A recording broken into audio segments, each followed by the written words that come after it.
Obrigada. Glória a Deus. Bom dia, pessoal. A paz do Senhor.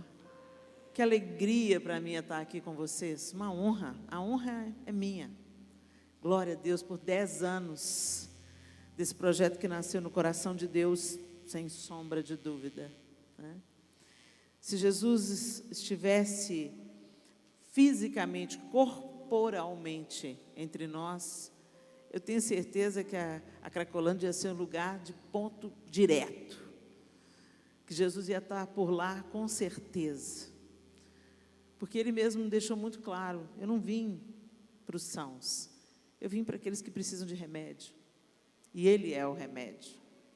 E a gente está muito feliz, eu e o João, de estarmos aqui por ocasião desses 10 anos, que a gente ora que se transforme em muitos anos e que dê muitos frutos para a glória de Deus. Amém? Eu queria compartilhar com vocês uma palavra que Deus colocou no meu coração nessa manhã. E para isso eu queria que você abrisse a sua Bíblia no livro de Atos, capítulo 8.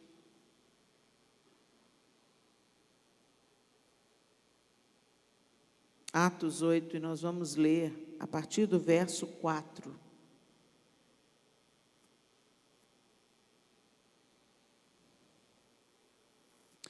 Eu vou usar a versão NVI.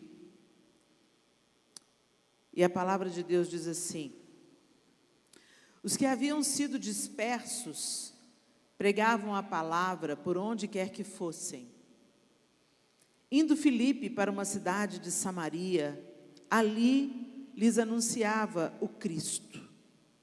Quando a multidão ouviu Filipe e viu os sinais milagrosos que ele realizava, deu unânime atenção ao que ele dizia. Os espíritos imundos saíam de muitos, dando gritos, e muitos paralíticos e mancos foram curados. Assim, houve grande alegria naquela cidade. Um homem chamado Simão vinha praticando feitiçaria durante algum tempo naquela cidade, impressionando todo o povo de Samaria. Ele se dizia muito importante, e todo o povo, do mais simples ao mais rico, dava-lhe atenção e exclamava: este homem é o poder divino, conhecido como grande poder. Eles o seguiam, pois ele os havia iludido com sua mágica durante muito tempo. No entanto, quando Filipe lhes pregou as boas novas do reino de Deus e do nome de Jesus Cristo, creram nele e foram batizados, tanto homens como mulheres. O próprio Simão também creu e foi batizado, e seguia Filipe por toda parte, observando maravilhado os grandes sinais e milagres que eram realizados. Os apóstolos em Jerusalém, ouvindo que Samaria havia aceitado a palavra de Deus, enviaram para lá Pedro e João. Estes, ao chegarem, oraram para que eles recebessem o Espírito Santo, pois o Espírito ainda não havia descido sobre nenhum deles. Tinham apenas sido batizados em nome do Senhor Jesus. Então, Pedro e João lhes impuseram as mãos e eles receberam o Espírito Santo. Vendo Simão que o Espírito era dado com a imposição das mãos dos apóstolos, ofereceu-lhes dinheiro e disse: dei-me também este poder, para que a pessoa sobre quem eu puser as mãos receba o Espírito Santo. Pedro respondeu: pereça com você o seu dinheiro. Você pensa que pode comprar o dom de Deus com dinheiro? Você não tem parte nem direito algum neste ministério, porque o seu coração não é reto diante de Deus. Arrependa-se dessa maldade e ore ao Senhor, talvez Ele perdoe tal pensamento do seu coração, pois vejo que você está cheio de amargura e preso pelo pecado. Simão, porém, respondeu: orem vocês ao Senhor por mim, para que não me aconteça nada do que vocês disseram. Vamos até aí. Senhor, essa é a Tua bendita palavra, e nós pedimos que o Senhor fale conosco nessa manhã, na medida que cada um de nós precisa de ouvir que o Senhor fale particularmente através da tua bendita palavra. Em nome de Jesus oramos. Amém. É tão interessante esse episódio, porque fala de Simão, um cara que estava envolvido numa obra de feitiçaria e fazendo e acontecendo e sendo reconhecido no seu nicho pelas pessoas dali, dizendo que ele tinha o grande poder do alto, o grande poder divino. Mas aí, quando Filipe vai até Samaria e apresenta aos seus cidadãos o Evangelho de Jesus Cristo, a Bíblia está dizendo que homens e mulheres creram e que Simão também creu. Ele também aceitou ao Evangelho de Jesus Cristo. E ele começou a seguir Filipe, que ele estava encantado com aquela palavra, com as boas novas do Evangelho. E ele começou encantado por essa palavra, começou a andar atrás de Filipe, por onde Filipe anda. Aí a igreja em Jerusalém ouviu dizer que Samaria, que o trabalho de Filipe estava sendo eficaz, então mandaram reforço, mandaram Pedro e João. E quando Pedro e João entenderam que aquele povo tinha sido batizado em nome do Pai, do Filho e do Espírito Santo, mas ainda não tinha recebido o poder do alto, que é o revestimento do Espírito Santo, eles começaram a impor as mãos para que eles recebessem o batismo com o Espírito Santo. E quando Simão viu aquilo, desejou aquele poder.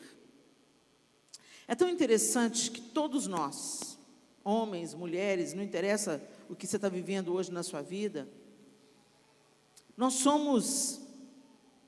caminhamos animados por um espírito.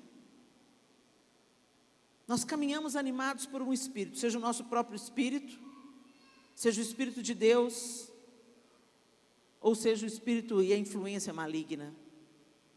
Ninguém que caminha só na carne, caminha animado por um espírito. E aí eu quero perguntar para você nessa manhã, sobre qual espírito, sobre qual influência nós temos caminhado.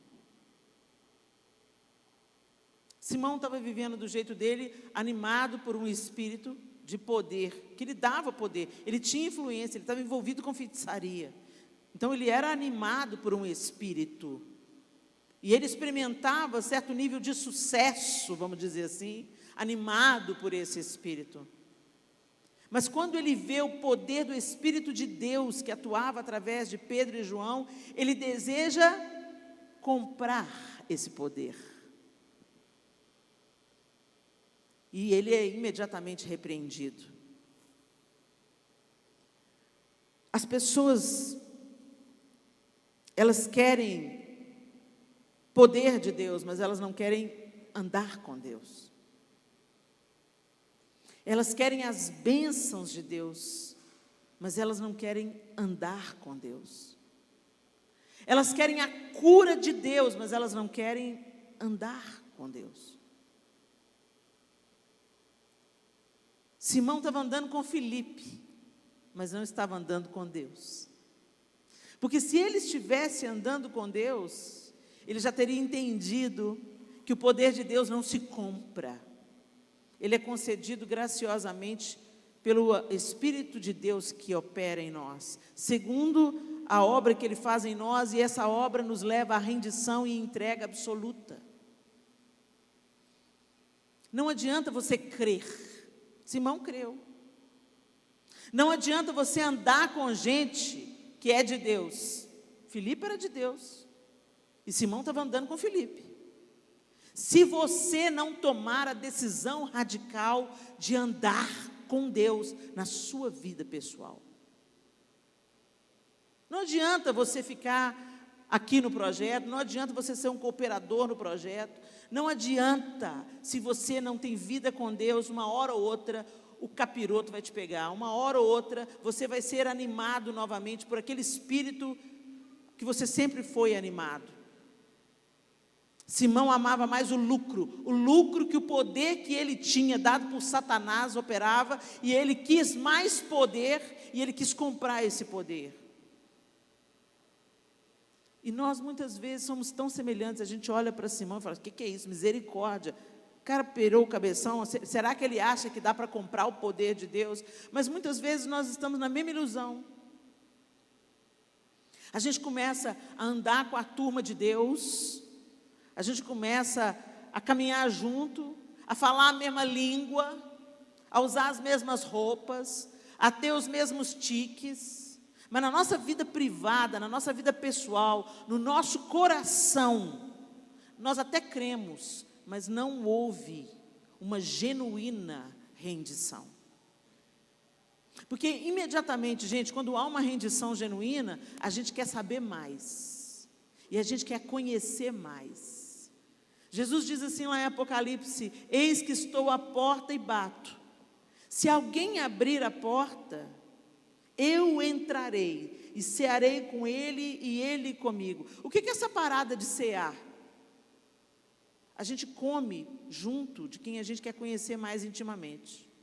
Não é assim? Quando as pessoas querem se conhecer mais, elas falam assim: aqui, vem tomar um café. Opa, vamos almoçar junto? A gente divide o prato. Eu me lembro que, quando eu era criança, eu amava comer o prato da minha mãe. Eu tinha uma sensação de intimidade, porque eu comia no prato dela. Muitos anos mais tarde, o pastor Cirilo compôs aquela música, né?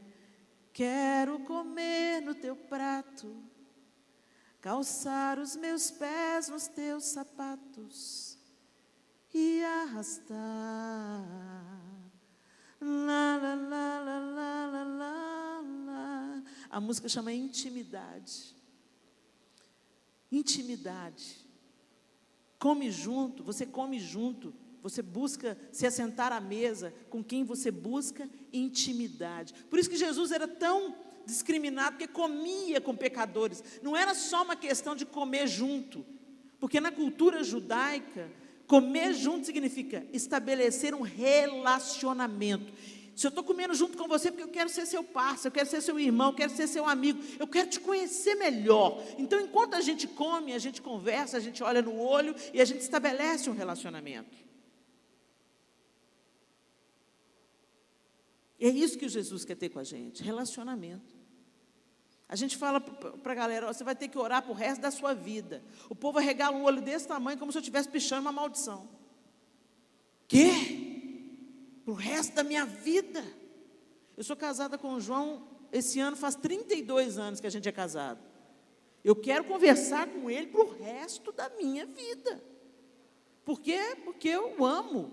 Eu tenho um relacionamento, tenho filhos com ele, eu tenho um envolvimento com ele. Então é para ele que eu quero contar os meus segredos, é para ele que eu quero confessar os meus pecados, é para ele que eu quero dividir a minha necessidade, é com ele.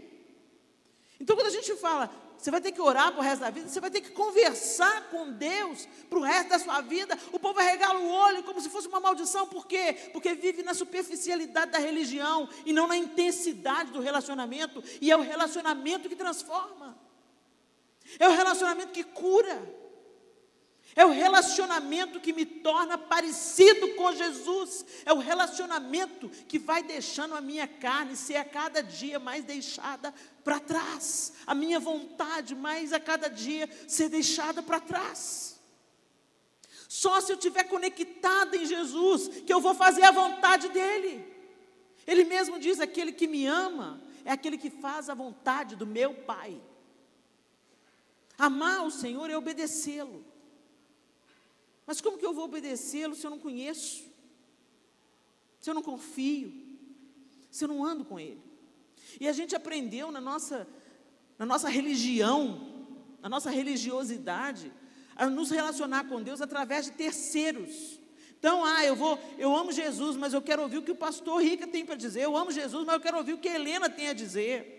Eu amo Jesus, mas então fulano, ora por mim, porque eu não estou dando conta. Ok, gente, isso é bíblico, a gente orar uns pelos outros, isso é bíblico, a gente aquecer, né? A brasa fora do braseiro, ela esfria. Nós precisamos uns dos outros, mas sobretudo, nós precisamos do Senhor. Sobretudo, nós precisamos de falar com Ele, antes de falar com qualquer outra pessoa. Sobretudo, nós precisamos de conversar com Ele. E como é que a gente conversa com Deus? A gente fala pela oração e a gente ouve pelas Escrituras. Deus às vezes vai usar o profeta. vai levantar um profeta na sua vida, vai te entregar uma palavra específica para você. Mas quer ouvir Deus? Entra no seu quarto, fecha a sua porta e vai ler a palavra. Não faz isso por obrigação, não. Vai ler como quem lê as cartas de amor do seu amado. Vai ler tentando decifrar. Eu me lembro que a gente estava no início do namoro, eu e o João, e eu não sou velha, eu sou vintage. E naquela época não tinha e-mail, gente, nem WhatsApp. Era carta. E aí o João me mandou uma carta. Eu abri a caixa do correio e tinha uma carta.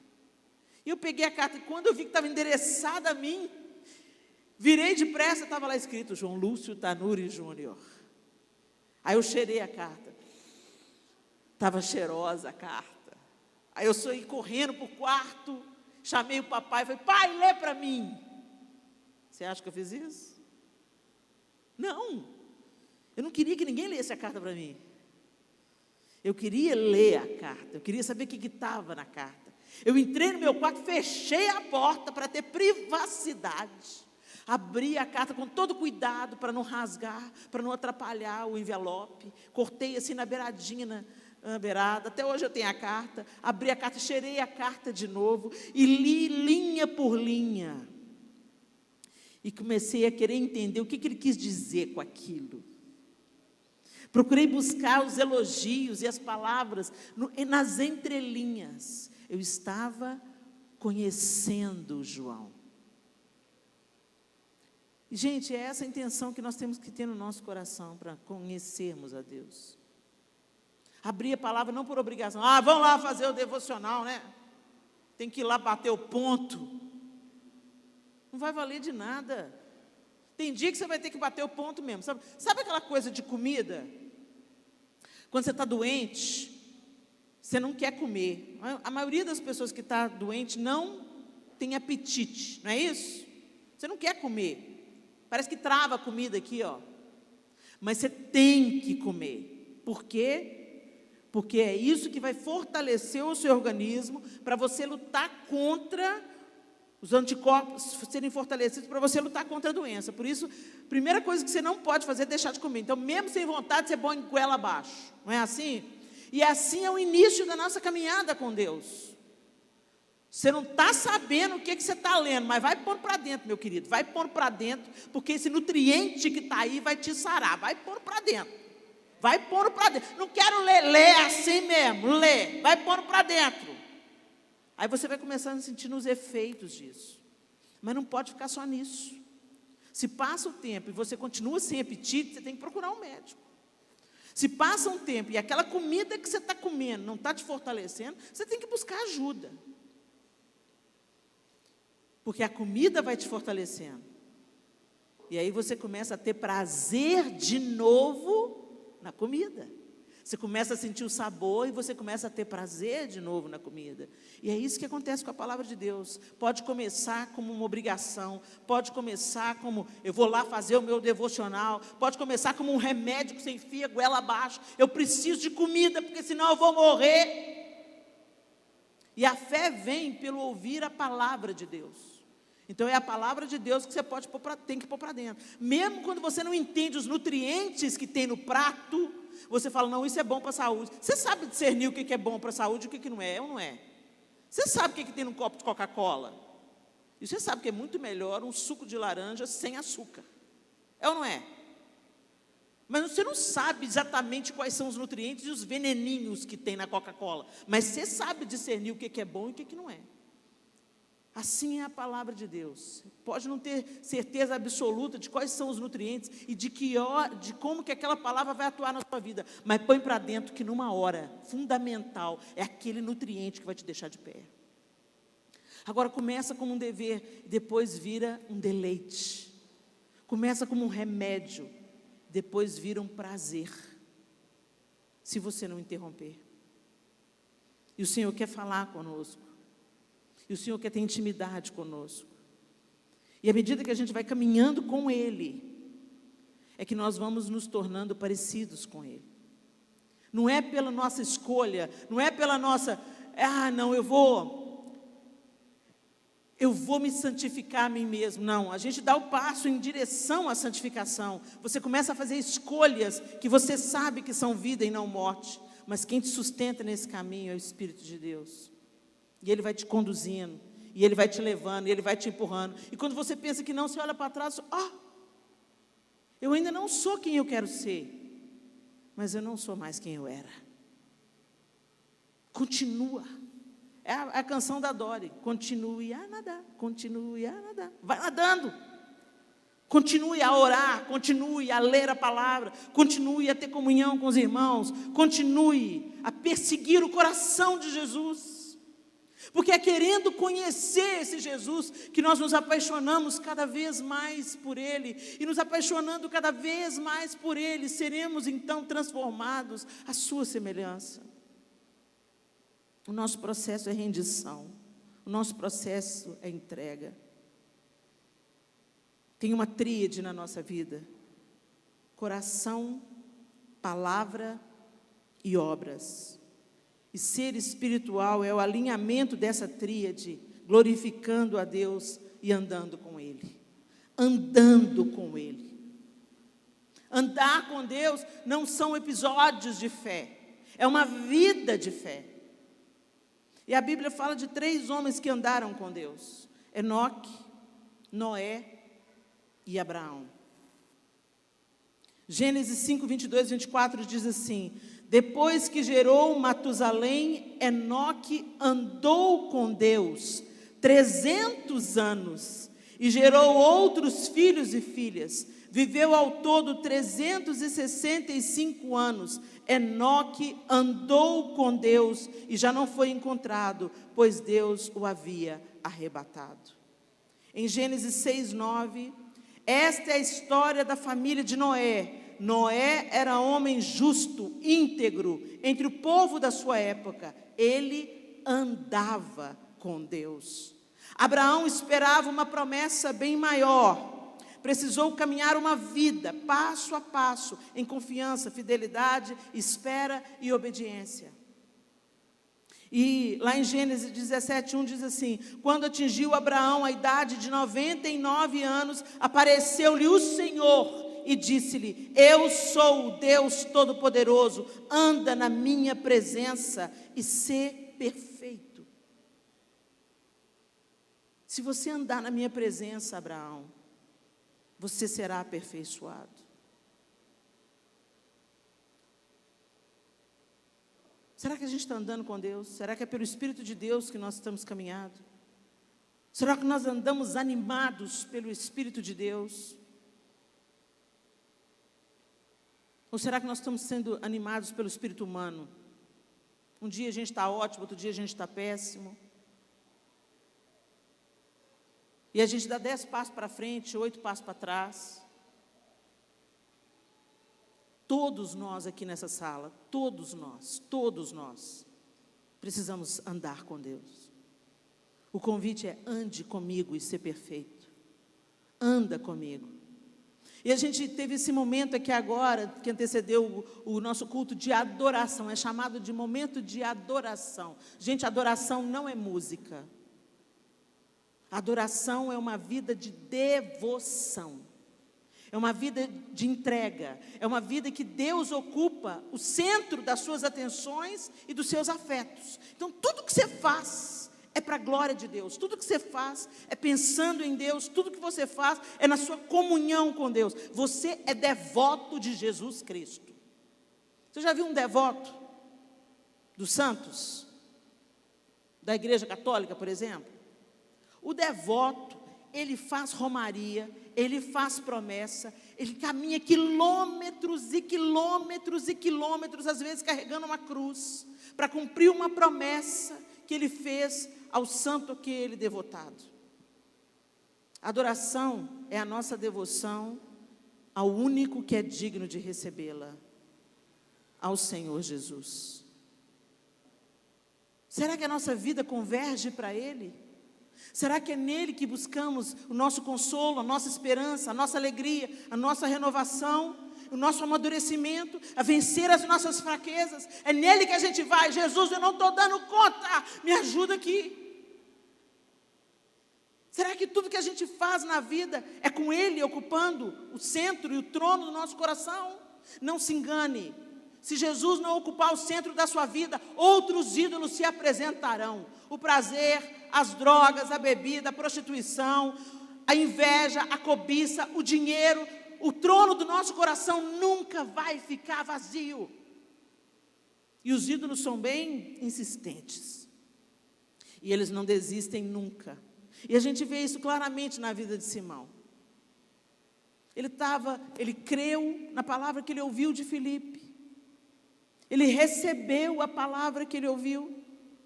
Ao que tudo indica, ele foi batizado. E ele começou a andar junto com Filipe.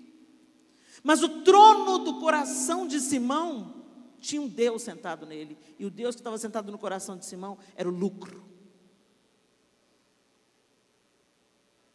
Ele não queria o dom do Espírito Santo para servir, ele queria o dom do Espírito Santo para ser servido, para ser reconhecido, para ser elogiado e para manter o título dele de divindade, íntimo da divindade. Mal sabia ele que ele não precisava de pagar nada por isso. Era só se render e deixar o Senhor fazer o resto.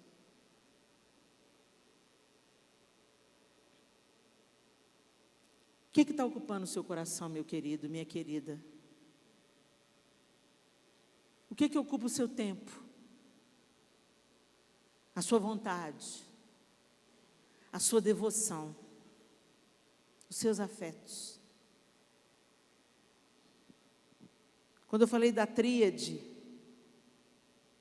que o Senhor quer alinhar, coração, palavra e obras, e ser espiritual é o alinhamento dessa tríade, glorificando a Deus. Tudo que ocupa o nosso coração, tudo que está na nossa palavra e naquilo que a gente produz, revela a quem pertencemos. Você pode servir a Deus só com as suas palavras, mas não com seu coração e não com as suas obras. Você pode servir a Deus com as suas obras, mas não com as suas palavras e não com o seu coração. Você pode amar a Deus no seu coração, mas não se refletir em obras e em palavras. Será?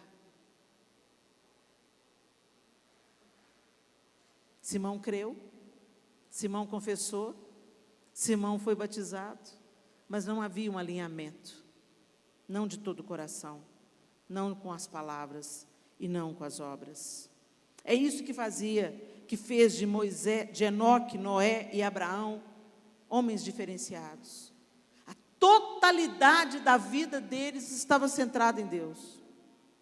Deus ocupava o trono soberano, e eles caminharam em obediência e confiança, eles andaram com Deus, eles não tinham episódios de fé, eles não experimentavam um barato na hora do culto, na hora do louvor e da adoração, e depois saía lá para fora e continuavam escravos dos seus prazeres, dos seus desejos, ou tinham uma vida dupla. Eles andavam com Deus dentro ou fora, eles andavam com Deus caminhando ou parados, eles andavam com Deus dormindo ou acordados, eles andavam com Deus, porque amavam a Deus de todo o coração, com toda a sua obra e com todo o seu entendimento.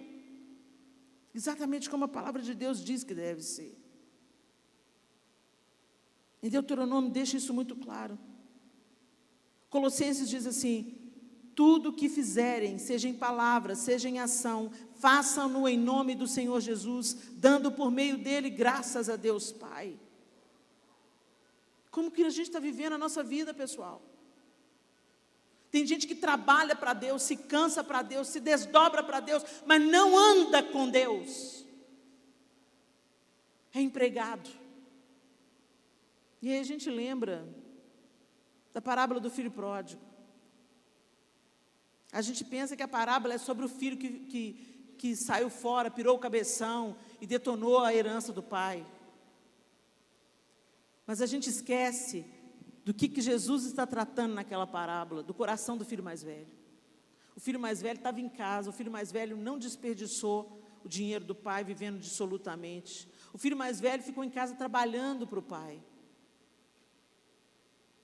Mas quando ele viu o irmão dele voltando para casa e o pai dando uma festa para o filho pródigo, aceitando ele de volta, reintegrando ele à família, restituindo a ele a dignidade, a honra, a paternidade. Eu sou seu pai, meu filho, vem cá, a filiação está de volta, eu vou colocar um anel no seu dedo, eu vou calçar sandálias nos seus pés, eu vou trocar as suas vestes, você está de volta para casa e eu me alegro por isso, e eu dou uma festa para isso. O filho mais velho se ressentiu. Sabe por que se ressentiu? Porque era empregado do pai, não era filho. A parábola conta que ele, voltando do campo, onde estava fazendo o quê? Trabalhando para o pai, ouviu a música e as danças, e chamou um outro empregado da fazenda para perguntar: o que está acontecendo? Se você chega na sua casa e está acontecendo uma festa, você chama um empregado para te dizer o que está acontecendo na sua casa? Não, você entra porta dentro, quem chegou, quem ganhou, o que foi, qual que é o motivo da festa, e você já começa a rir antes mesmo de saber qual é o motivo da alegria. Você faz parte dessa casa. Mas esse filho mais velho não faz isso. Ele pergunta para o empregado fala: seu irmão estava perdido, voltou, seu pai recebeu ele de volta, está dando uma festa para ele. E esse cara se ressente. O quê? Eu sou Rica Cipriano, eu acredito em... Deu uma festa. Deu uma festa para ele. Para mim nunca deu um cabrito para eu comer com os meus amigos. Mentira, porque no início da parábola fala claramente que quando o pai divide a herança, divide para os dois. E é isso que a falta de intimidade faz. A gente sempre acha que Deus está devendo a gente alguma coisa. A gente sempre acha que Deus é bom com o outro, mas não é bom com a gente. A gente está sempre de olho: nossa, mas o senhor está visitando fulano, hein? Olha que lá que benção. Agora eu estou te pedindo aqui um tempão para o senhor fazer alguma coisa na minha vida, e o senhor não faz coisa nenhuma. Esse é o coração daqueles que não têm intimidade. Quem tem intimidade confia. Quem conhece a Deus sabe que mesmo quando as coisas não estão exatamente do jeito que a gente gostaria que elas estivessem, a gente sabe que Deus está no comando, que Ele está cuidando da gente, que Ele não vai dar peixe no lugar de cobra no lugar de peixe, que Ele não vai dar pedra no lugar de pão, que Ele já provou o seu amor para conosco por ter Cristo morrido na cruz, sendo nós ainda pecadores. E que se a gente está passando na magrela, na dificuldade, Ele está usando essa oportunidade para a gente chegar mais perto. Porque se tem um lugar para aproximar a gente de Deus, é enrascada. Quando a gente está no apuro, a gente vira crente, a gente chega junto, a gente fica dependente. Deus, se o Senhor não me socorrer, eu estou lascado. Se o Senhor não me ajudar, eu estou perdido. Mas aí a gente ganha um pezinho e deixa Deus para lá. Então tem gente que Deus não vai aliviar um dia sequer na vida, para você ficar junto. Tem uma história lá em Israel, lá no campo dos pastores em Belém, eu ouvi essa história de uma pastora mesmo, de ovelha de verdade. E ela falou assim, que tem sempre aquela ovelha que se desgarra do rebanho. Nem à toa que a gente é comparado à ovelha, né, gente? Ovelha é um bicho meio imbecil. São fofinhos, mas vive fazendo bobagem. E a ovelha pega e vai e se desvia do rebanho. E ela faz isso 1, 2, 3 vezes. E aí quando o pastor já se cansa, e essa ovelha está se colocando em sucessivo perigo, o pastor pega essa ovelha e quebra a perna dela.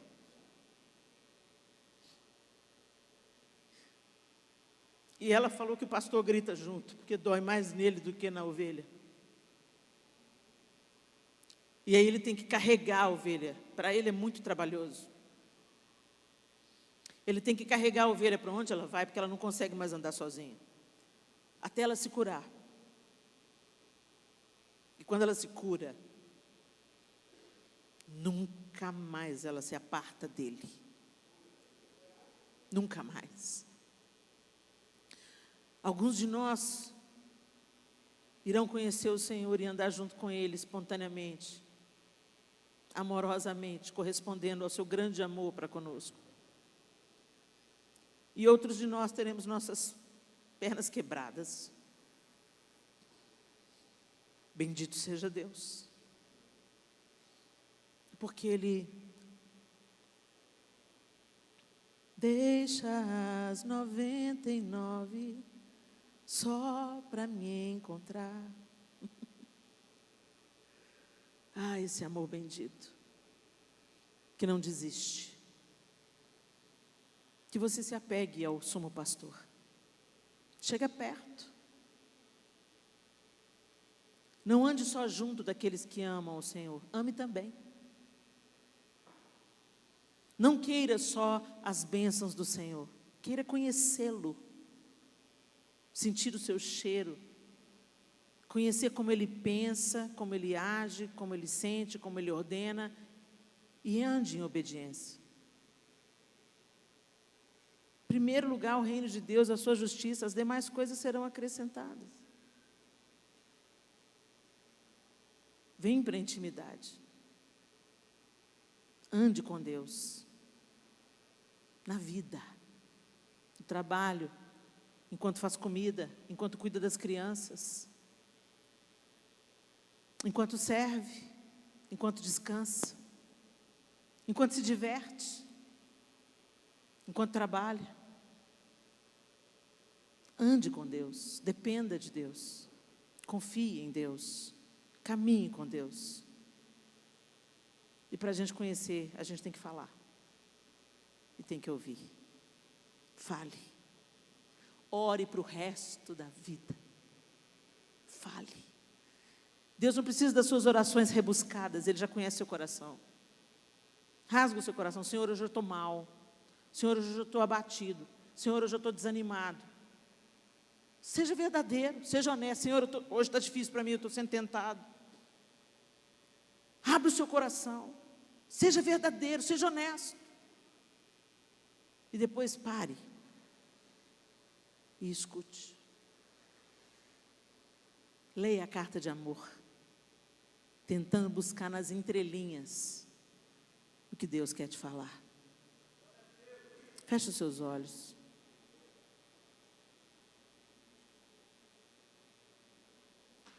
Simão teve uma oportunidade maravilhosa. Ele creu. Ele viu a manifestação do poder de Deus através de Filipe, através de Pedro, através de João. Mas ele pensou só em que ele ia ganhar com isso. Que não seja assim conosco. Que a gente não queira comprar o poder de Deus, mas que a gente queira ser filho. Ser incluído, conhecer. Interessante que ele não chega para Pedro e João e fala: como é que você conseguiu isso? Por que Deus opera assim em vocês? Talvez ele recebesse a dica. Chega junto, anda junto, viva para Deus. Que o Senhor ocupe o centro da sua devoção, da sua atenção, dos seus afetos, da sua alegria. Deleita-te no Senhor. Mas não, ele achou que podia comprar. E certamente ele não queria comprar para servir. Simão estava pensando só em si mesmo. Tire os olhos de você e coloque os seus olhos no poder de Deus. Para de perguntar o que eu vou ganhar com isso.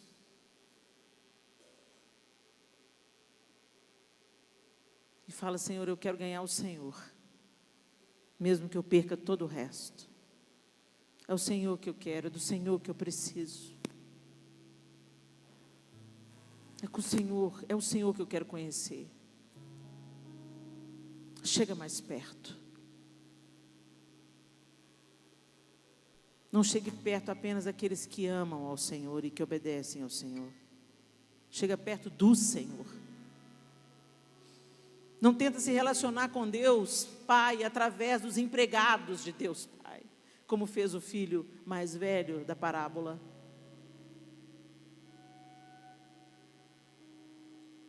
Queira conhecer o Senhor, o colo do Senhor, a face do Senhor, as mãos do Senhor, a vida do Senhor.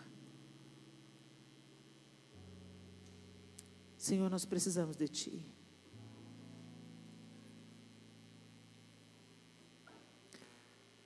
Nós buscamos saciar a nossa sede, a nossa fome, em tantos lugares que só nos deram mais sede, mais fome. Bebemos das águas dos poços que a vida oferece.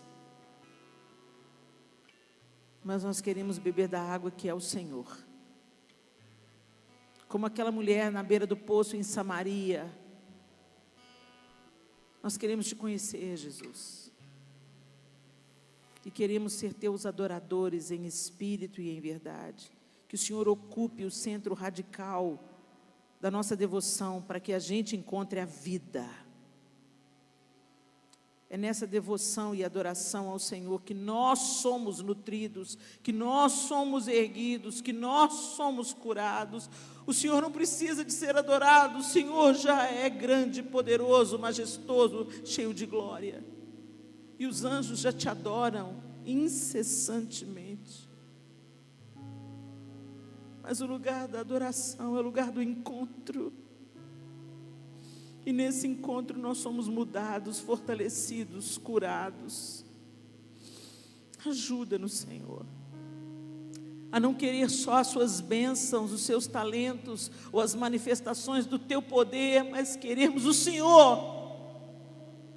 Nós queremos o Senhor, Deus. Queremos andar com o Senhor como Noé andou, como Enoque andou, como Abraão andou. Em confiança, em entrega, em rendição e obediência, independente das circunstâncias ao redor. Que o Teu Espírito Santo nos anime, que o Teu Espírito Santo nos influencie, que o Teu Espírito Santo nos mova em direção ao Teu coração e ao conhecimento de quem Tu és. Em nome de Jesus Cristo nós oramos. Amém e amém. Aleluia. Deus abençoe vocês.